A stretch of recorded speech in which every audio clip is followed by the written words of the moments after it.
be out pouring buckets of water on the track if it doesn't rain before the next race, because 13 positions from him, the only charger out there as well. Yeah, Prosser went for, I think Prosser was maybe one position less, but I'm wondering what happened to Mark Crutcher in those last couple of laps. As we go to the grids for race number 3 for the Supercarts Group 1 with the Rotax 125s. Young New Zealander Tyler Edney out of Wellington in New Zealand starts out of the pole. Russ Occhipinti out of 2. Then we go back to the number 3 of Quattrocchi. Big field, 27 of the Rotax 125s. They've already had a race earlier on today in very, very wet conditions. And I think Tyler Edney won that one by about 20 odd seconds on slick tyres. So really, really tricky conditions. Yeah, it's going to be interesting now, though, because we are starting to see, obviously, there's puddles on the track, but there's a definite race line out there. So these guys should be all right unless they want to try and fight this out 4 wide. I'd be surprised if they're not all on a wet tyre. If the meeting's been declared wet anyway, but look, the carts weigh not a lot. They don't have a lot of horsepower, so you don't have that weight footprint of a touring car or a TA2. So I'd say they will all be on a wet tyre. In the slicks, I did a little bit more homework this morning, and all of these Rotax 125s are running on the Maxxis tyre for a slick tyre.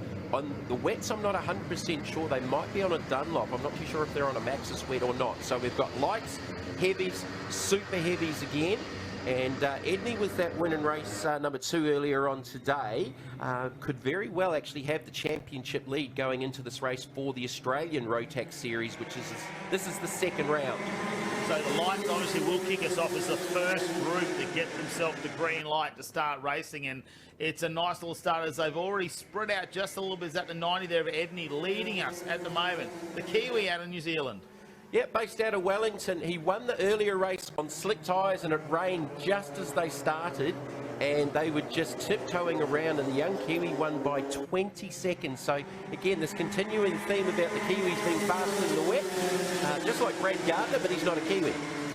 Well, here's the heavies. They kick their little fight off here in this race as well. So it's 3 races within a race, obviously, and overall. It looks like Jonathan Quinton, the number 11 out of South Australia, will be coming out of turn number 2 in the lead there as they come into 3. There's a little bit of a Shannon Noble went back to position there and just having a dive down the inside to get himself back into 3rd position as well. So this is we're looking at our max heavy class, and of course we do have our super heavies out on track.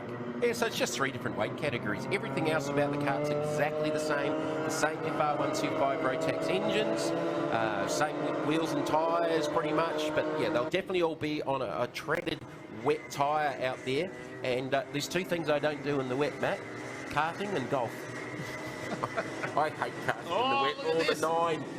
You definitely don't want to be there, and there'll be mud and stones and dirt everywhere. That was Zen Kramer in the light class going off track, and he was off on the curb and just couldn't get the thing back on track.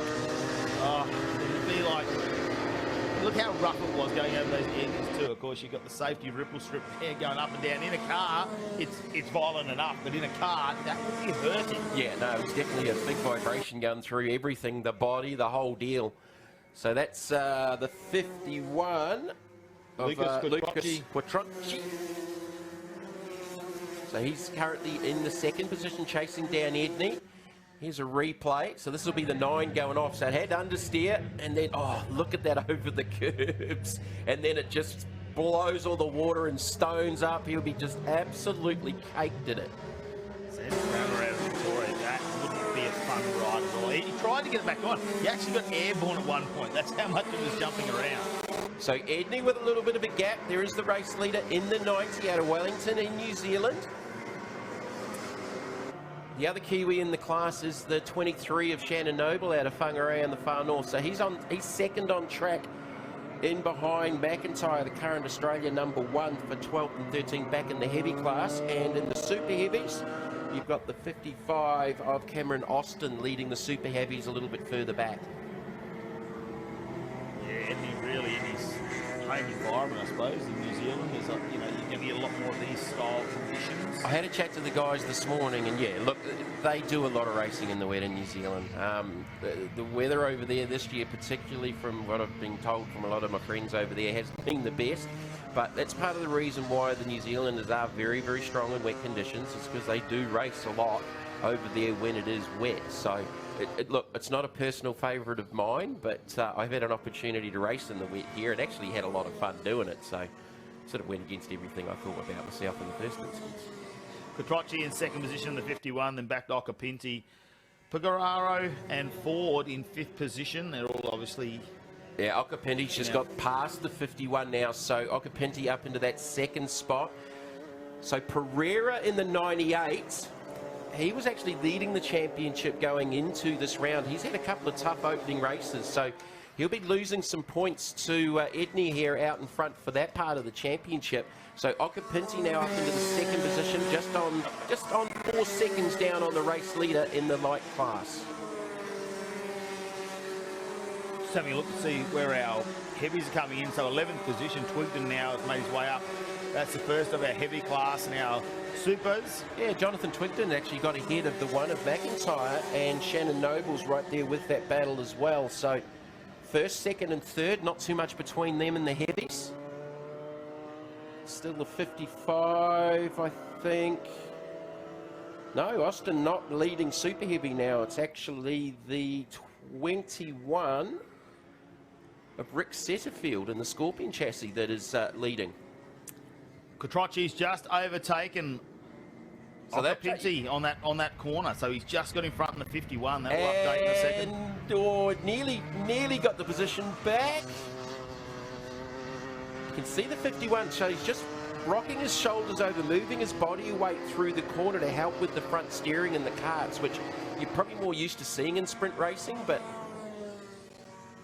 a little bit of a dry line starting to appear in places down here on the front straight.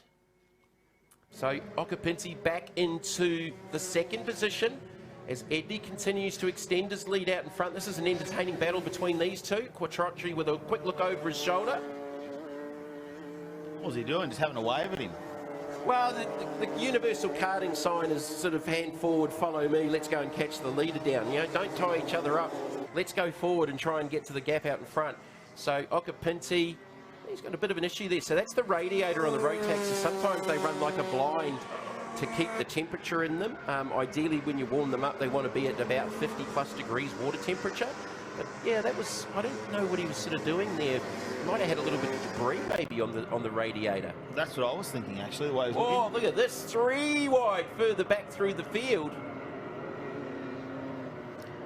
That's Sanaja Pereira as part of that one as well in the 98. Ashley Ford in there in the 40s. So that battle group there will be for 5th, 6th, 7th and 8th in the Rotax lights.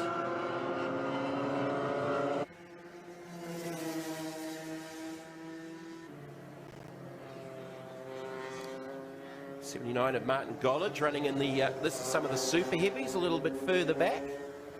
For the more generously proportioned drivers like myself. I do like that description, generously proportioned.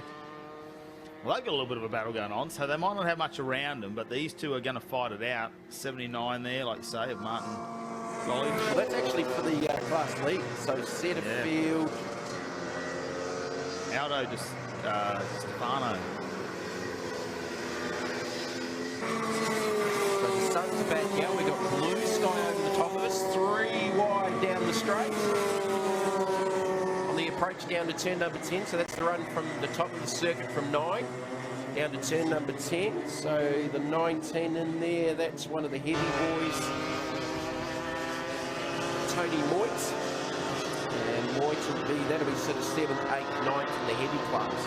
It's hard trying to figure out where all these different guys are with 3 classes running on the racetrack at the same time. Plenty of battle packs though. As we look at the 84 to stretches the legs, Sean Jones out of South Australia taking a different line. That could be something to do with tyres, maybe trying to cool them down a little bit.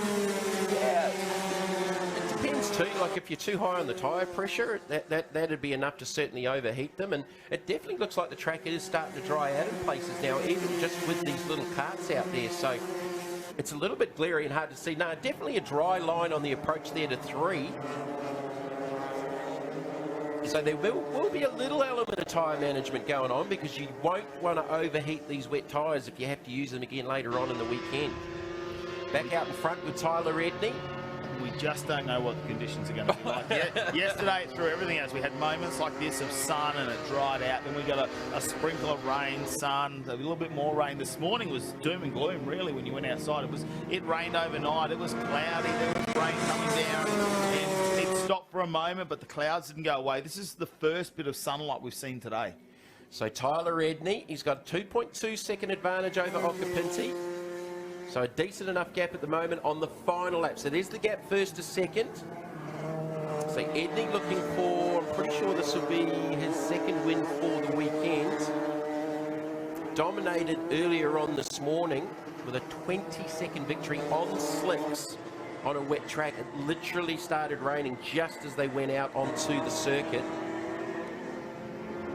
So the Kiwis all running rental carts over here. They've leased carts off drivers over here, but for the second round of the championship, they've actually bought their own Rotax 125 engines over from New Zealand in their luggage. It's carry-on, isn't it? They literally will fit in a suitcase. Just about. They'll have a little travel box and just, probably carry on. They don't weigh a lot. No, that's exactly right. They won't have any water in the radiator though. That's the beauty about being able to race these things as much as they do between the two continents. I mean, it's great having the Kiwis come over and we go over and support the Kiwis as well. The supercar community on both sides of the Tasman, very, very strong. There's a lot of racing. Aussies come over to New Zealand, Kiwis come over here, obviously, and obviously it's pretty important for them because it is the Australian Rotax Road Racing Championship. So the Kiwis have confirmed, they're going to do the whole championship, and Tyler Edney is in the box seat at the moment, to more than likely be leading the points overall for the weekend and probably the championship, and it takes another win. Occhipinti closed the gap right at the end though. It was only 0.5 of a second at the line, but Tyler Edney out of Wellington in New Zealand taking victory for the Rotax Lights. For the heavies, we're looking for, actually the 23 of Shannon Noble is leading the heavies. So Shannon Noble trying to get a victory here, and the one of McIntyre, who's been pretty dominant over the weekend, is actually back in fourth in class. So that's a little bit unusual. So Noble should be the next kart coming across the line, which have just come around this final corner as well. So only got a small amount of time to stay in front because we could see some drafting happening here. We'll wait for them to pull out from the side. This will be for position for heavies. It's going to be close, and looks like Noble got the victory in the heavy class. So the Kiwis go first in lights, first in heavies. There's none of them in the super heavies, but the first of the super heavies should be the 27 of Rod Clark. Setterfield, I think, just went across the line. Setterfield, sorry. Yep, Setterfield in the 21. So Setterfield in the 21, Rick Setterfield.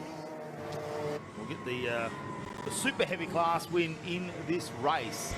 Race number 4, the final, race number 3 for them this weekend. Let's have a look at the official results. Tyler Edney there in 9 with Russ Occhipinti in 2nd, followed by Lucas Quattrocchi. We go down the field though, and like we say, we go all the way down past Ashley Ford, Shannon Noble. They were having some fantastic battles in there, but it was Noble who took out the max heavy class. Yep, and down to 16th position overall, cut 21, Rick Setterfield taking the victory in the super heavy class. Well, great to have so many cars out on our track here, Winton Motor Raceway as well. The conditions ever changing because we can see out there is a dry race line starting to appear, but through certain corners you can still